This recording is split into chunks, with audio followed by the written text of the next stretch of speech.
Vous savez, nous continuons la deuxième partie de l'exercice des charismes comme un service aux autres, un don pour la vie des autres. On revise, le charisme est un don gratuit, une grâce gratuite donnée pour les autres, en vue du bien commun, comme dit saint Paul. Le charisme ne dépend pas de ma vertu, de mes mérites, comme il est un don gratuit de Dieu pour les autres, il peut passer par un âne, comme on l'a vu avec Balaam. Donc, le charisme doit me garder dans l'humilité et c'est vraiment fou que de vouloir s'enorgueillir d'un charisme puisqu'il ne m'appartient pas. C'est un prêt que le Seigneur me fait pour aider ses enfants. Si je veux me glorifier, bien, je fais un vol. Je fais un vol au Seigneur. Ça ne m'appartient pas. Alors donc, je vais lui redonner toute la gloire. Quand j'ai obtenu une guérison, un miracle, quand j'ai dit une parole de sagesse, quand j'ai su par le don de science ou de connaissance que telle personne a vécu telle chose pour l'aider, bien à ce moment-là, je rends gloire à Dieu. Je dis, Jésus, je te remercie de m'avoir donné d'être ton instrument pour aider mes frères et sœurs. Pour ta plus grande gloire, c'est-à-dire pour qu'on t'aime encore plus. Donc, aussi, il faut savoir que Jésus a exercé tous les charismes. Jésus lisait dans les cœurs, on n'en a pas parlé, mais c'est donc science ou de connaissance. Ensuite, Jésus guérissait les malades, faisait des miracles. Ressusciter un mort, c'est vraiment un miracle. Jésus chassait les démons, charisme d'exorcisme. Qu'on peut aussi, c'est un ministère en même temps parce que dans chaque diocèse, il est supposé d'avoir un exorciste nommé par l'évêque parce que c'est un ministère aussi. Donc, dans les premiers chrétiens, les charismes s'exerçaient souvent chez les esclaves. Les gens qui étaient chrétiens laissaient l'Esprit Saint agir dans les premières communautés chrétiennes. Alors, le Seigneur se servait des plus simples, des plus humbles pour aider leurs maîtres qui devenaient chrétiens, les maîtres romains, par exemple, qui se convertissaient à la vue de ces personnes qui agissaient dans l'amour, dans la charité et par des charismes. Donc, c'est très important d'ouvrir notre cœur, d'ouvrir vraiment notre cœur au charisme, puis de dire au Seigneur, là, je veux les exercer. Jésus, je suis ton instrument, je me mets au service des autres. Alors, nous allons continuer par le charisme de foi, qui est très important, le charisme de foi. C'est un charisme que j'aime beaucoup. Donc, le charisme de foi, c'est un mouvement surnaturel puissant de confiance en l'Esprit Saint qui surgit dans une personne et qui fait face à une situation ou à un besoin. Par exemple, je suis en train de prier avec une personne, puis elle est malade. Je reçois avec certitude que le Seigneur veut la guérir et il me donne en même temps la foi pour l'obtenir. Alors, je prie dans la foi, mais je suis sûre que la personne va guérir. Ça, c'est le charisme de foi. Donc, l'Esprit Saint me donne cette confiance-là, me donne cette foi-là, puis me la donne instantanément dans telle situation et il l'accomplit parce qu'il me donne aussi l'autorité au nom de Jésus pour accomplir soit un miracle, soit une guérison, soit une transformation dans une situation. Alors, moi, j'ai déjà expérimenté ça dans des petites choses, une certitude. Je priais pour une malade, et c'était une certitude que le Seigneur voulait la guérir. D'autres fois, je prie, puis ça me vient, le Seigneur veut l'emmener au ciel. Mais là, il faut que j'obtienne que le papa et les enfants la donnent au Seigneur. L'Esprit Saint, donc, il nous conduit comme il veut. L'important, c'est d'être docile, comme Jésus qui a voulu toujours faire la volonté de son Père. Le charisme de foi, c'est une manifestation de l'Esprit qui représente la puissance de Dieu sur le champ dans une personne. Tout de suite. C'est différent de la foi théologale. On parle de la vertu de foi théologale qui est un don de l'Esprit Saint au baptême. Foi, espérance, charité. C'est des vertus théologales et elles demeurent en nous pour vivre notre vie d'enfant de Dieu, comme les 7 dons de l'Esprit Saint. Alors, tandis que le charisme de foi, c'est sur le champ qu'il agit, il me donne la puissance, la certitude, l'autorité au nom de Jésus pour opérer soit un miracle, soit une guérison. Alors, charisme de foi, manifestation de l'esprit qui représente la puissance de Dieu sur le champ dans une personne.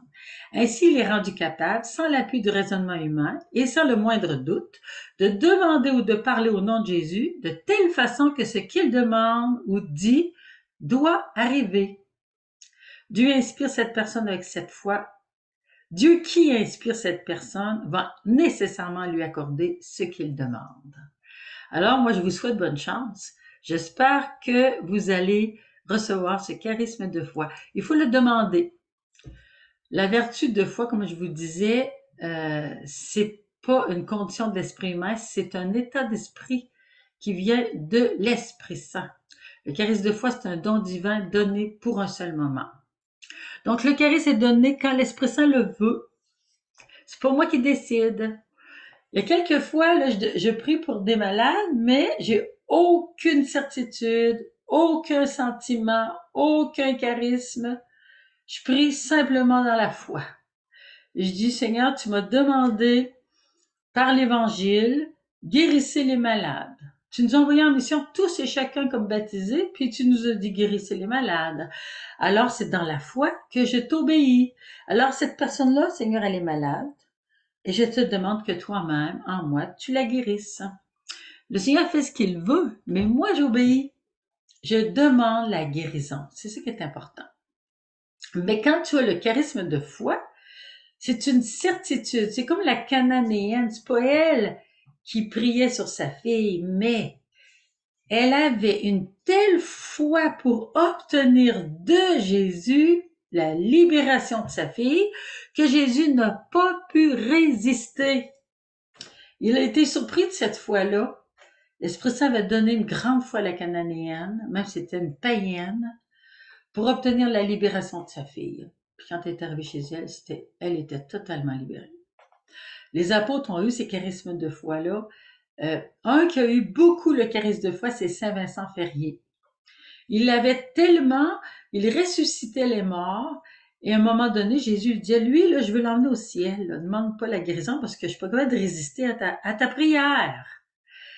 Alors, il obtenait toujours ce qu'il demandait. Il avait un charisme de foi très puissant.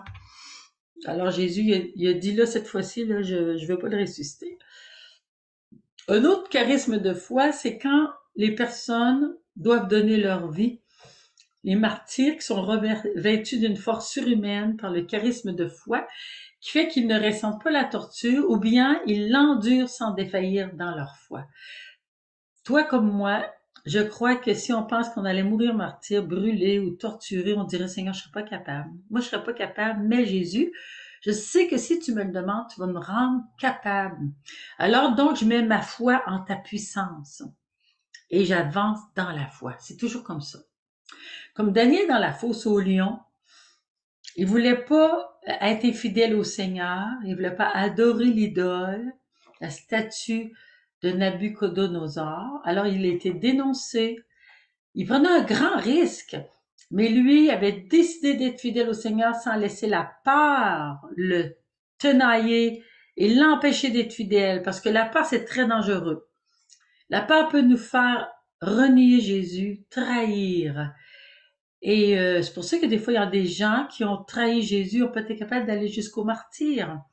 Il faut demander la grâce. Donc, Daniel a eu cette grâce. Il a été jeté dans la fosse aux lions, mais les lions, qui n'avaient pas mangé depuis plusieurs jours, ne l'ont pas dévoré. Ils ont resté tranquilles, ils ont dormi avec lui, bien gentils, comme des petits minous. Alors ça, c'est la confiance de Daniel. On connaît aussi l'histoire de Sainte Philomène qui a enduré plusieurs martyrs parce que l'empereur Dioclétien voulait l'épouser, puis elle s'était donnée à Jésus comme vierge consacrée. et elle voulait rester fidèle. Alors, elle a eu la grâce de témoigner jusqu'à la fin par miracle de foi. Alors, le charisme de foi est utile pour défier la raison humaine trop prudente quelquefois, qui l'aurait poussé à abandonner. Par exemple, Noé. Mettez-vous à place de Noé, là vous êtes en l'an 2023 et puis vous décidez de construire une arche et de renfermer des animaux dedans parce que vous dites bien dans 40 jours la pluie va arriver ou dans 3 ans la pluie va arriver et puis il va y avoir un déluge sur toute la terre, moi je construis une arche. Alors tout le monde va rire de vous. Vous avez une immense arche, puis tout le monde va rire de vous. Puis vous autres, là, la personne qui s'appelle Noé, là, qu'est-ce qu'elle a vécu? Noé a dû construire une arche en se faisant rire de lui, ridiculiser. Il devait avoir une foi, une certitude tellement grande parce que ce qui lui était demandé, c'était inouï. Alors, la Vierge Marie aussi, c'est grand ce qui lui a été demandé. Petite vierge, 14-15 ans, un ange lui dit qu'elle va être la mère du Fils de Dieu, qui va être le Messie d'Israël, et qu'il est le descendant de David. 1000 ans plus tard, alors elle sait elle pose une question parce qu'elle s'était consacrée au Seigneur pour rester vierge. Elle dit, je ne connais point d'homme, comment cela se fera-t-il? Alors, l'ange lui dit, c'est l'Esprit Saint qui va venir sur toi. Marie a cru. C'est ça le charisme de foi. Elle a cru à la parole de Dieu. Puis elle s'est dit, je suis l'instrument, je suis la servante du Seigneur. Qu'il me soit fait selon ta parole. La parole de Dieu, elle est puissante, elle opère ce qu'elle dit. Donc, nous devons demander à la Vierge Marie de nous aider. Ça prend aussi un charisme de foi pour expulser les démons au nom de Jésus.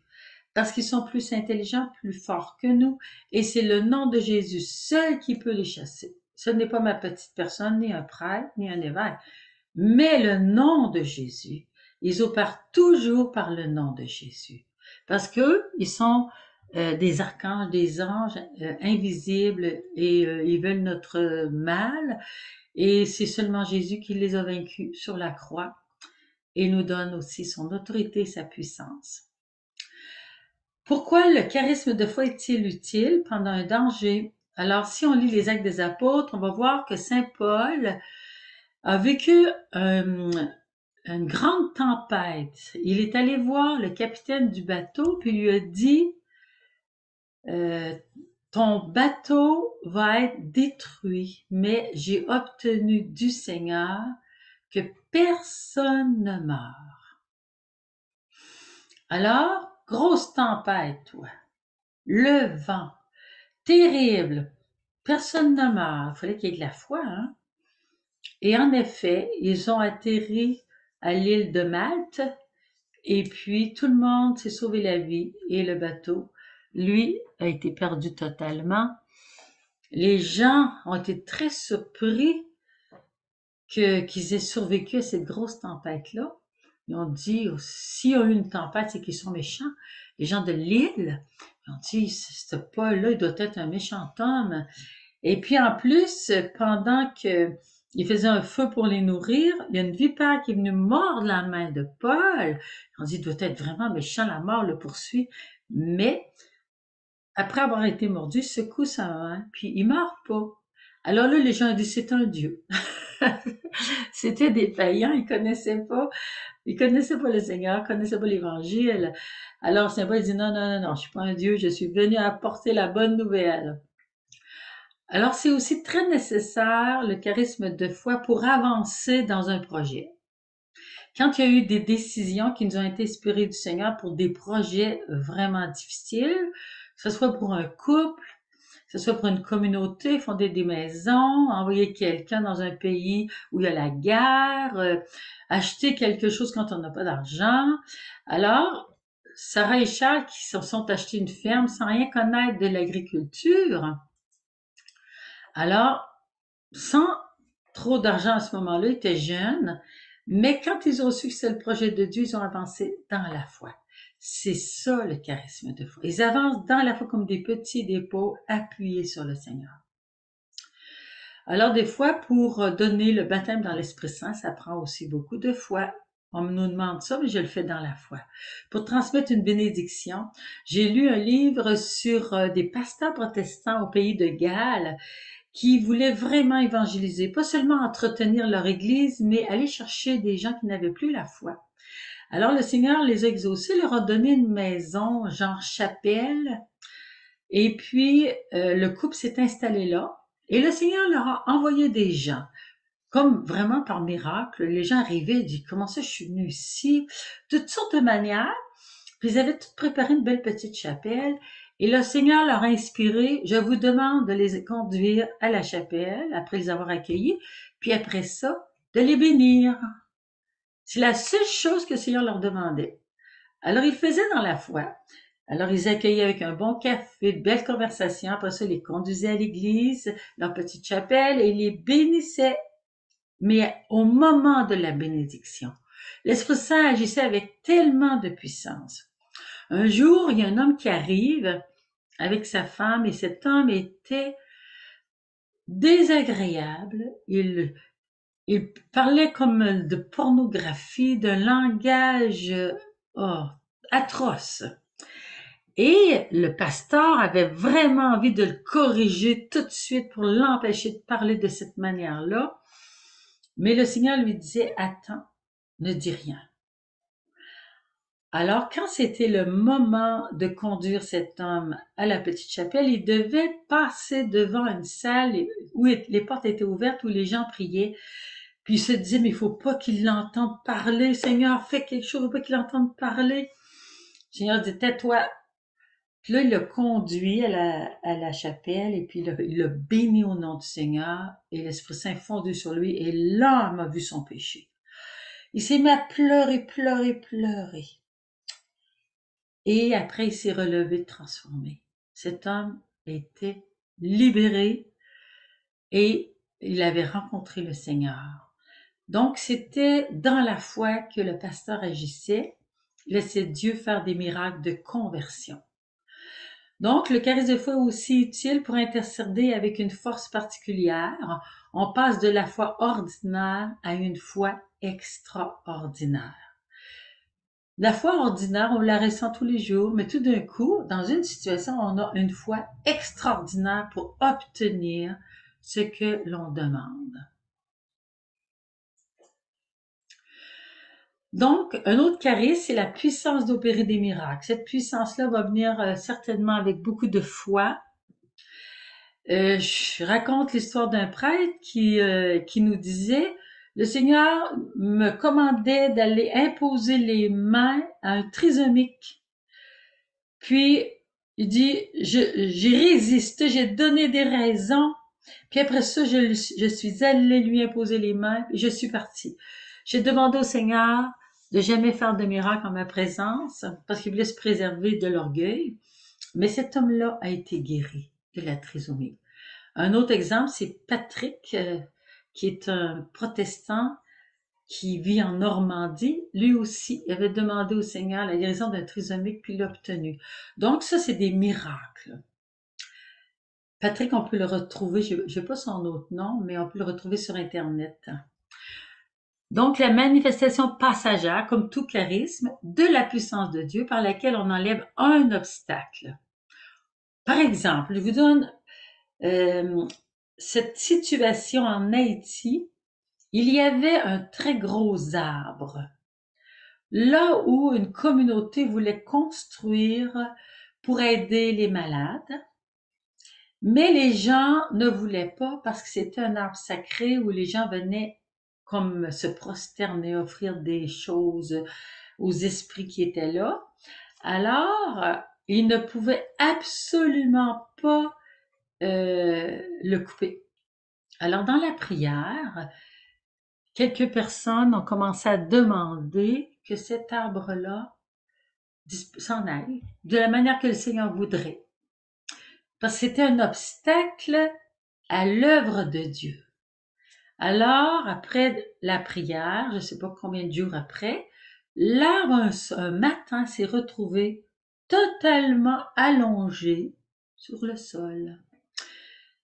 Alors, il n'y avait plus de problème. C'était pas une personne humaine qui l'avait coupé. Donc, il n'y avait pas de révolte des gens et ils ont pu construire ce qu'ils voulaient pour servir le Seigneur.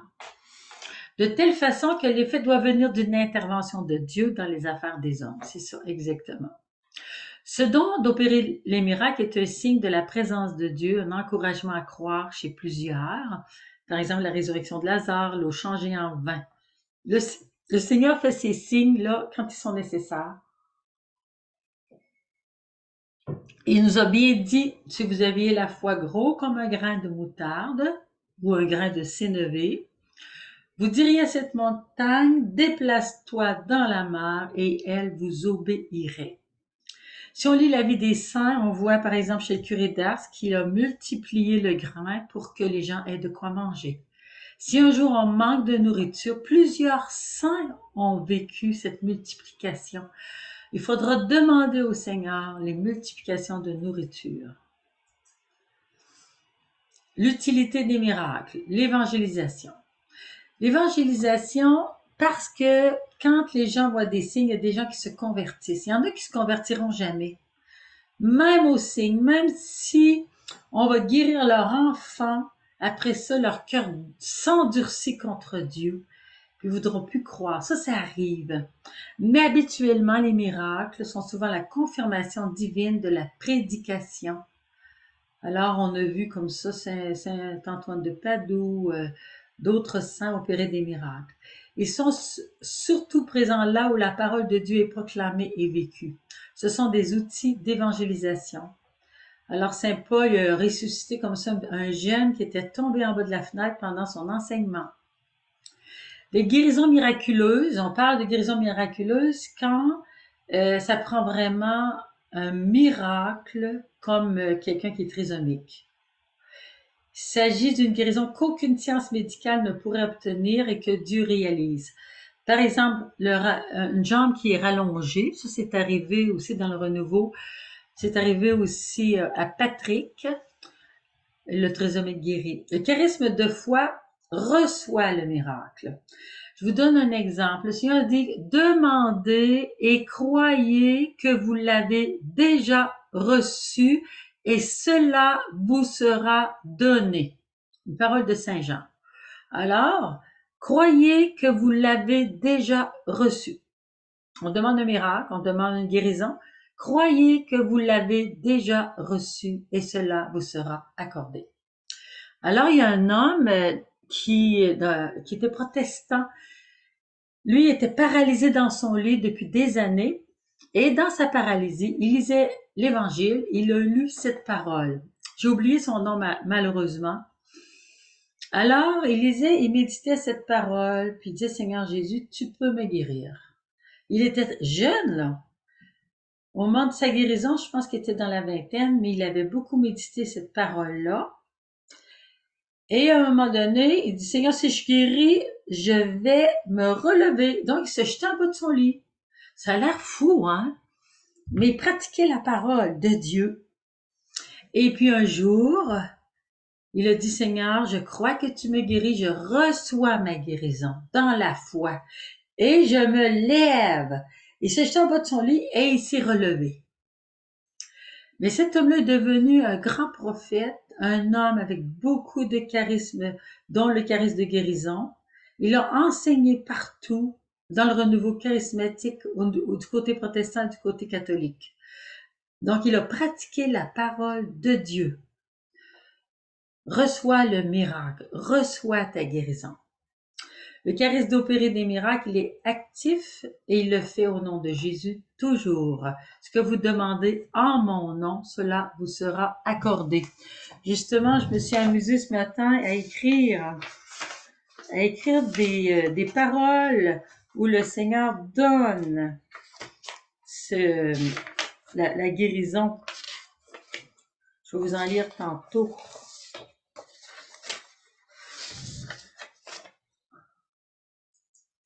Charisme de guérison, justement. Le Seigneur, il nous demande, il dit, demandez, vous n'avez encore rien demandé. Si je demande pas, comment puis-je recevoir? Le Seigneur, il nous pousse vraiment à demander parce que il veut nous montrer combien il nous aime. Le charisme de guérison, c'est un don pour la vie de tous les jours. Le but, c'est d'augmenter la foi chez la personne que le Seigneur veut guérir et activer sa foi. Il y a des personnes qui ont été guéries dans l'enfance par l'intercession du frère André ici à Montréal ou au Québec, puis ils n'ont jamais oublié leur guérison. D'autres fois, par un autre saint, ils ont pris un des saints canadiens, puis ils ont été exaucés, et à ce moment-là, ils n'ont jamais oublié. Par exemple, le père Émilien Tardy, que vous connaissez, lui, n'était pas du tout dans le renouveau charismatique quand il était malade à l'hôpital. Les médecins ne savaient plus quoi faire avec lui. Et les gens de la Beauce, qui avaient connu le renouveau charismatique, des gens de sa parenté, d'autres, du groupe de prière, sont venus dans sa chambre et ont dit, « Père Émilien, nous permets-tu de prier avec toi? » Père Émilien était très gêné, il a demandé de fermer la porte. Mais il pouvait pas dire non parce que c'est un prêtre quand même et il pouvait pas empêcher quelqu'un de prier. Alors ils lui ont imposé les mains et puis le père Émilien Tardy a guéri. Et quand il est retourné chez lui, il avait reçu la foi dans la guérison et s'est mis à imposer les mains aux malades. Et il dit, c'est lui qui dit ça, comme une paire de gants, mes mains à l'intérieur, desquelles seraient les mains de Jésus. C'est Jésus qui agit en passant par lui. Nul ne peut guérir sinon Jésus. Alors, si on lit la vie de Père Émilien, on voyait que les miracles de guérison se multipliaient sous ses mains. Il demandait, il recevait. Le Seigneur lui avait donné le don, le charisme de guérison. Mais ce don est proposé à tous les baptisés. Pourquoi? Parce que quand je vois quelqu'un qui est malade, je vais faire comme Jésus. On lui amenait tous les malades. Quand il était à Capharnaüm, quand il était à Jérusalem, partout où il allait, qu'est-ce que les gens faisaient? Ils lui amenaient les malades. Parce que les gens, ils souffraient. Et Jésus avait de la compassion. Et il les guérissait. Et après ça, Jésus ayant formé ses disciples, ses apôtres, il les envoyait deux par deux, puis leur disait, guérissez les malades.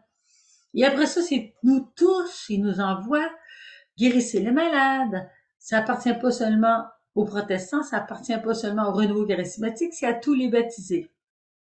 C'est le privilège de tous ceux qui veulent l'accepter, de tous ceux qui ont de la compassion pour les malades et qui prennent le temps de prier pour eux. À tous ceux qui veulent bien l'accepter, Jésus peut le donner. Alors, avant d'aller faire une retraite sur les charismes un jour, je me suis dit, je vais vraiment prendre ça au sérieux d'imposer les mains aux malades. Puis j'ai raconté ma grâce de dire, là, à toutes les fois que je vais voir une malade, je vais prier. Alors la personne qui était là devant moi, elle dit, ben moi, j'ai très mal ici. Ah bon? J'ai dit très bien. Je vais prier pour toi. Puis la personne qui était avec moi, on s'est levé, on a prié sur elle. Puis on a demandé sa guérison. Puis on a dit, puis comment tu sens? Tu as déjà senti encore un peu de mal. On a encore demandé. Puis après ça, on a dit, Seigneur Jésus, maintenant, on te laisse agir. Le lendemain matin, elle était guérie. Le Seigneur a voulu me pratiquer.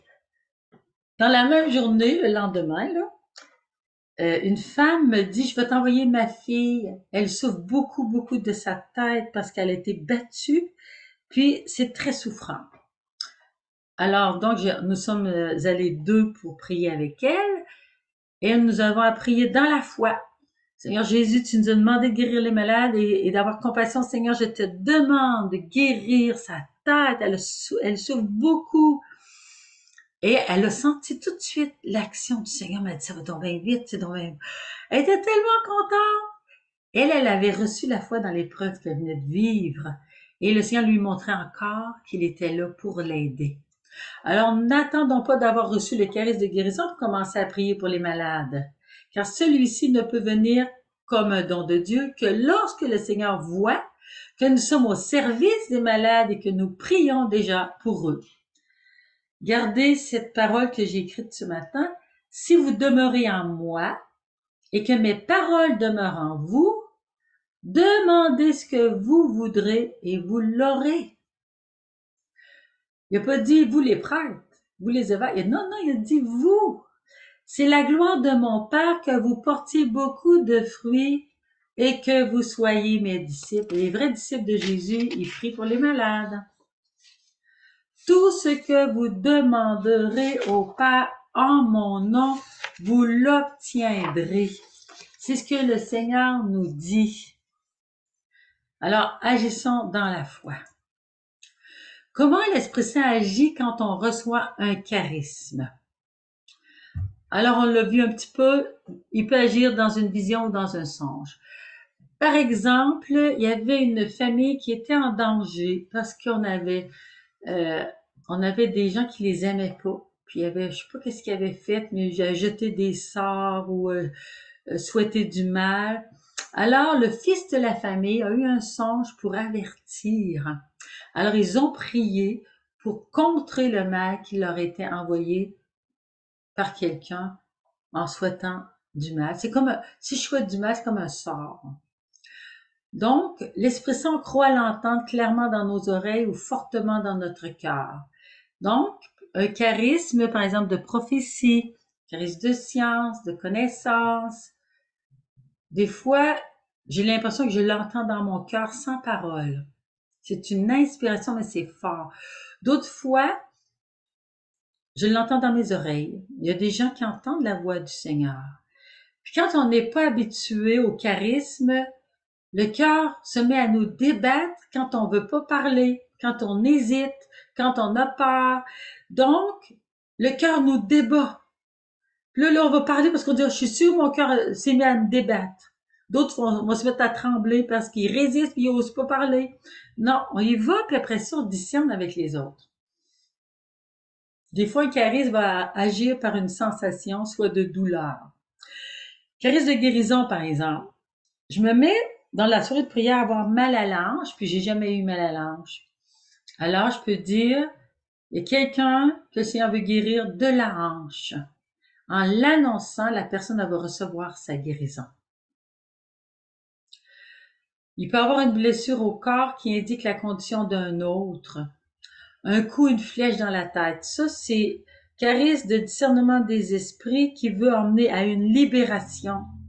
Alors là, je viens de savoir, mettons, j'ai des flèches. Je viens de savoir que quelqu'un a fait des sens occultes. Et puis, je veux que le Seigneur la guérisse et la libère. Alors, je vais annoncer, il y a quelqu'un ici qui a fait des séances occultes, le Seigneur veut le libérer. Alors, si la personne se reconnaît, elle peut le dire à ce moment-là. Elle va dévoiler dans le groupe de prière ou après, personnellement, qu'elle a besoin d'être libérée. D'autres fois, les personnes vont savoir qu'il y a des gens jaloux, qui ont besoin de guérison intérieure, parce qu'ils vont recevoir des coups dans les yeux. D'autres fois, des picotements dans les mains. Alors, chacun va apprendre à discerner les signes que l'Esprit lui donne. C'est pas les mêmes signes. On entend des fois des prêtres qui racontent comment eux autres, ils ont eu des signes pour la libération, la guérison. Alors donc, on essaie nous-mêmes de trouver l'interprétation. Par exemple, un jour, je sens dans mon oreille comme quelque chose qui tourne pendant que je priais sur quelqu'un. Alors, j'ai dit, est-ce que tu es allé écouter quelque chose qui serait peut-être pas du Seigneur? Elle dit, oui, je suis allée à tel spectacle, puis la personne, je pense qu'elle n'est pas avec le Seigneur. Ah, ben, t'as attrapé un esprit ici, toi. Alors, au nom de Jésus, on commande qu'il s'en aille quand la personne veut y renoncer. Alors aussi, des fois, on a le sentiment que la puissance de Dieu agit comme un cœur qui bat, une main qui picote, comme je vous le disais. D'autres fois, l'Esprit Saint va aussi agir par le rire, la joie. D'autres fois, il va nous faire sentir une grosse lourdeur parce qu'il y a une atmosphère lourde, il y a des présences lourdes dans le lieu. D'une autre fois, ça peut être une certitude qu'il faut prier sur quelqu'un. Ça vient elle, il faut vraiment prier sur elle parce qu'elle a besoin. D'autres fois, quand on va être sûr que c'est vraiment un charisme de l'Esprit Saint, c'est une grande paix dans le cœur. Et aussi, l'Esprit agit par des ivresses spirituelles comme à la Pentecôte. Ne pas fermer notre cœur par la peur, l'incrédulité, le jugement sur soi qui me dit que je ne suis pas digne. Ça nous arrive souvent. On va laisser les autres exercer les charismes parce qu'on dit, moi, je suis pas digne. Ou bien, moi, je crois pas que le Seigneur va passer par moi. Alors, je mets un obstacle au charisme parce que je me regarde. J'ai pas besoin de me regarder. Je peux dire, Seigneur, moi, je veux aider mes frères et sœurs. Si tu veux passer par moi, me voici. Ça, c'est une bonne attitude. Je me sens vraiment petite. C'est vrai, je suis pas digne, mais le Seigneur, lui, veut aider mes frères et sœurs. Alors, il peut passer par qui il veut. Je le laisse faire. Si on ferme notre cœur à une manière d'agir de l'Esprit Saint, il va passer autrement. Mais il faut se repentir d'avoir mis une barrière à l'Esprit Saint et de lui avoir résisté. Par exemple, on est dans un groupe de prière, je suis là, j'ai une inspiration, puis je veux pas le dire, puis tout à coup, c'est quelqu'un d'autre qui le dit. Ah, tu vois, je l'ai pas dit, j'ai pas été fidèle, mais le Seigneur a passé par quelqu'un d'autre, mais au moins, j'ai la confirmation que mon inspiration venait de l'Esprit Saint. Quoi faire quand on reçoit un charisme? Premièrement, je ne l'ai pas toujours, je l'ai sur le champ. On peut pas dire, moi, j'ai le charisme de. Non, le Seigneur se sert de toi quand il veut, comme il veut. Mais quand je reçois un charisme, je consulte le Seigneur pour savoir ce que je dois faire avec ce que je ressens. Oui, c'est ça, je consulte le Seigneur, je questionne la personne, je lui dis pas qu'est-ce que je vis, mais je peux lui demander comment toi tu te sens. Est-ce que tu aurais un pardon à donner? Est-ce que tu as de l'angoisse dans ton cœur? Est-ce que tu as des peurs? Selon l'inspiration qui me vient dans mon cœur, je lui demande des questions. Mais je dois être très prudente quand c'est des cas de grande souffrance, par exemple des abus sexuels, l'inceste.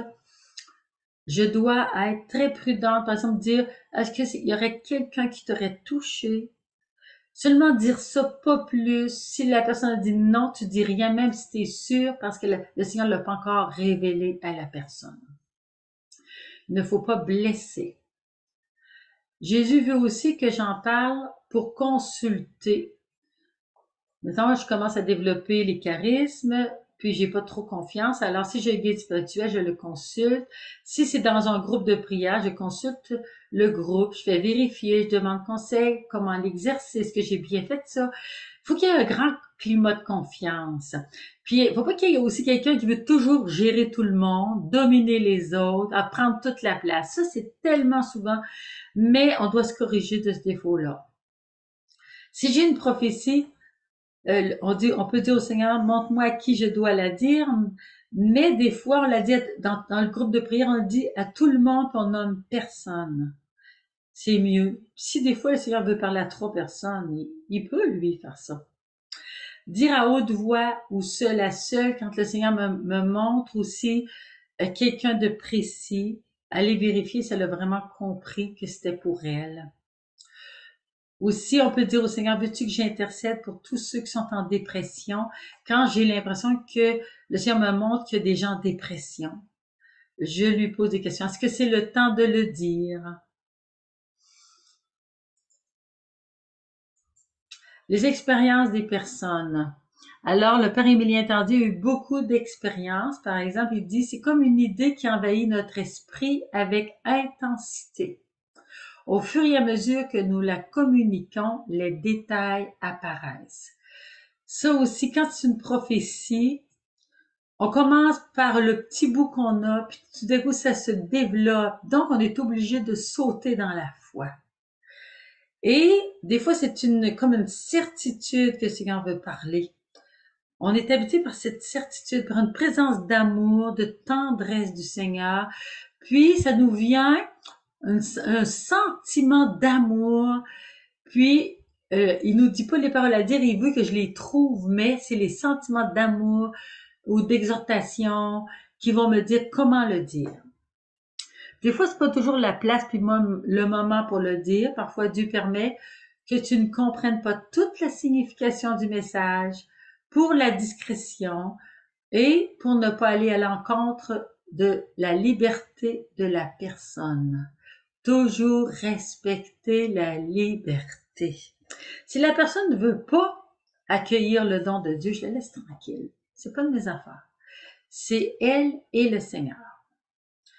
On reste toujours libre de dire oui ou non aux dons, au charisme que Dieu nous donne. On reste libre d'utiliser le charisme qui nous est donné. Si je ne l'utilise pas, un autre va le faire à ma place souvent. Parce que le Seigneur veut aimer, il veut guérir, il veut donner. Le but, quand je dis une prophétie, c'est d'aimer la personne, de l'amener à Dieu, pas de juger sur sa vie passée et sur ses décisions. Voilà, c'était une partie. Vous pourrez lire encore sur les charismes, vous renseigner comment ils ont été exercés. On peut faire des grands enseignements sur tous les charismes que Jésus a exercés, les pères de l'Église, les saints. Mais l'important, c'est que ça vous donne un élan aujourd'hui, une écoute de l'Esprit Saint envers les autres pour se rendre docile dans mon groupe de prière ou dans ma vie quotidienne. Alors, je vous souhaite vraiment cette docilité et cet amour de compassion pour aider nos frères et sœurs. Au revoir.